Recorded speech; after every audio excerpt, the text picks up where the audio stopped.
என்னிடம் இங்கே கொண்டு வாருங்கள்.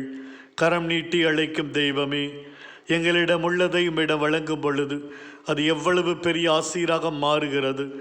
சாரிபாத் கைபெண் தன்னிடம் உள்ள கொஞ்சம் மாவு, கொஞ்சம் எண்ணெய், இதை தன்னிடமே வைத்திருந்தால் அது தீர்ந்து போய் பசியோடு பட்டினியோடும் இருந்திருப்பார். அதை கடவுளின் மனிதர் எலியாவிடம் கொடுத்த பொழுது குறையாத மாவாய் குறையாத எண்ணெயாய் மாறியது. 5 அப்பம் 2 மீன் சிறுவன் கையில் இருந்த பொழுது ஒரு மனிதனின் உணவாக இருந்தது. அது 5 அப்பம் 2 மீன் இயேசுவின் கைகளுக்கு சென்ற பொழுது 5000 பேருக்கு மேற்பட்ட மக்களுக்கு உணவானது.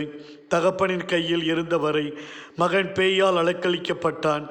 இயேசுவே, உம் கையில் கொடுத்த பொழுது பேய் நீங்கி விடுதலை அடைந்தான். தண்ணீர் இருந்தது, கற்சாடிகளும் இருந்தன. இயேசுவிடம் கொண்டு வந்த பொழுதுதான் இதுவரை யாரும் சுவைத்திராத நல்ல ரசம் கிடைத்தது.